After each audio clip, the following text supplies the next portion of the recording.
So we've come back from a weekend where negotiations apparently broke down. What's your take on where things stand right now? I mean, do we?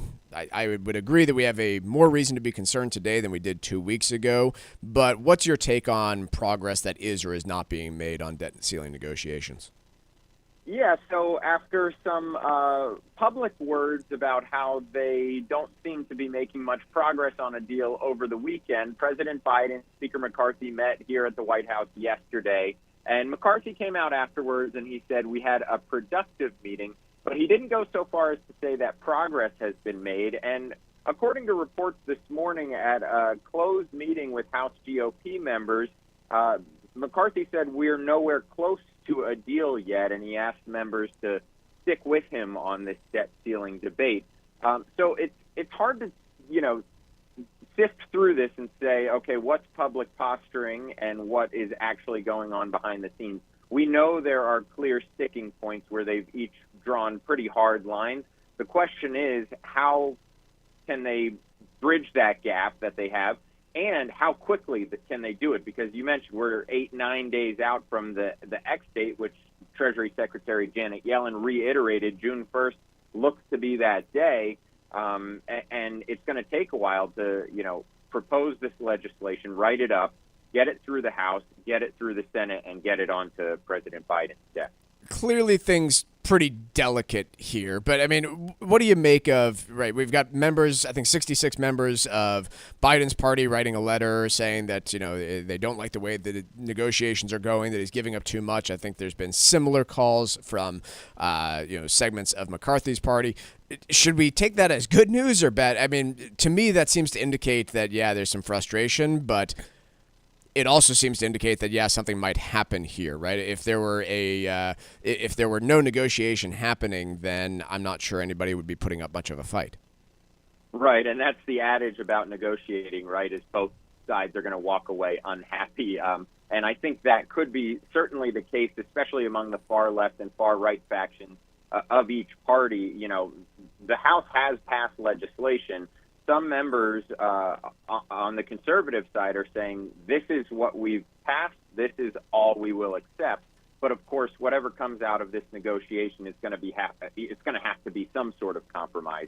So we're waiting to see exactly what it'll be. But we know that there are some sticking points on work requirements for certain federal government benefits.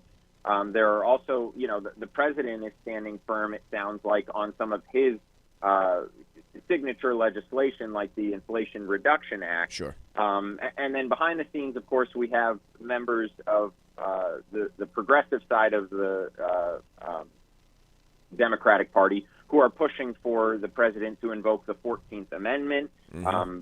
Biden has said he's looking into that, but it seems like, they really want to focus on getting a deal done. And I think the general feeling among all of us here in D.C. is that this is how it always goes, right? It always goes right down to the wire, and they always get a deal done. So, I think you can find some comfort in that, but like we said, we're getting really close. The clock is ticking, and it doesn't seem like we've seen that much material progress in the last couple of weeks.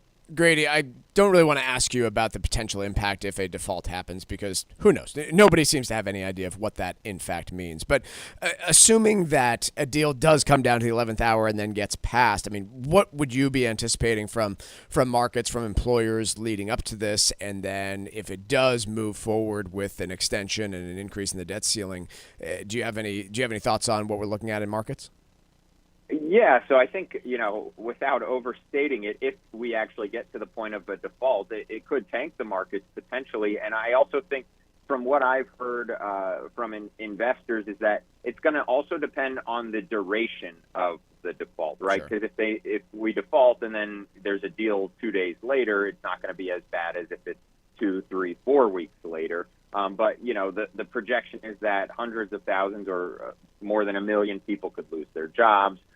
That certain federal government employees won't get paid, that interest rates are going to spike, so there could be some major impacts to the housing market if we're in a situation of a prolonged default. So obviously both sides want to avoid that eventuality because that's not a good look for either of them if we get to that point. Grady Trimble from Fox Business joining us to talk a bit about the debt ceiling debate and where things may stand there. Grady, really appreciate having you on and look forward to chat again soon. Likewise. Thanks so much.